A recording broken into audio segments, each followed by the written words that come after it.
I'm going to show you how to log on to the Ambition EDC, introduce you to the interface, and then show you how to screen, consent, and randomize a patient.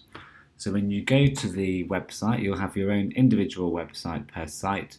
You'll get to this landing page where you'll be asked to enter your username and password. You'll be given those before the start of the study. Click login, and then you'll be taken here to the home page. So I'm using this demonstration on the Ambition Habrone test server, and you'll see that you've got this interface here which allows you to go through screening, subjects, and also some other functions of the EDC. You can log out by clicking here. You can go back to this page by clicking on the home page, and you can also move through some of the other modules that are set up for our colleagues in the lab and in pharmacy.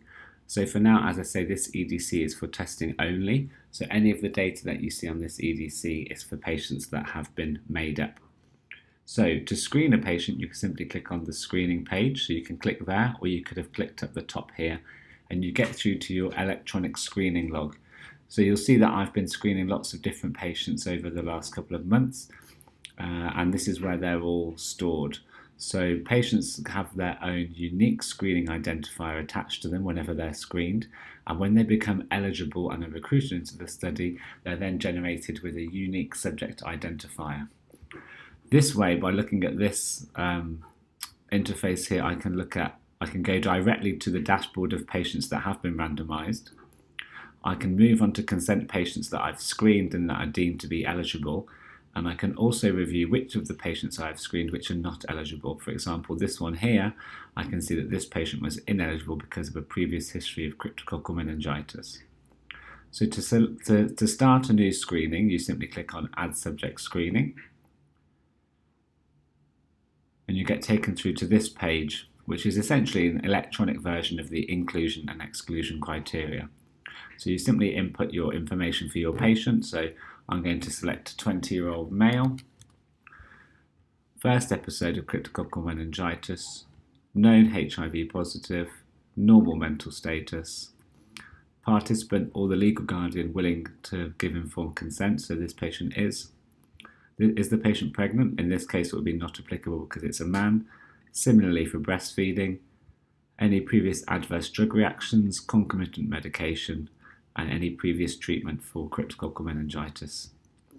And then similarly, any other reason. So this may be something that's just deemed to be another factor that isn't captured in those questions, which makes the patient felt to be ineligible.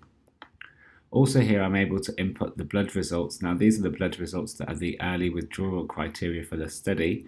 You may have these blood results before you screen the patient, but sometimes they may not have come back before you've had the opportunity to do this. So if you have these results, please leave them in. Please enter them. And if you don't, then it's fine to proceed. You will not be forced to proceed with the answers to these results. And it says here they're ineligible if they meet specific criteria, which is essentially a very highly raised ALT and low neutrophils and platelets. So that patient, I'm going to click on Save. And then I'm invited to consent the patient because that patient was deemed eligible to participate in the study. I can actually go back into the screening log, and for example, I could change something and say that this patient doesn't have HIV. Highly unlikely in our study, but there we are. And then I'll be told that the patient is actually not eligible because their HIV status is unknown. So what I'll do is I'll go back and I'll change that to how it was before. And then I'll be invited again to consent the patient. This takes me through to the consent form.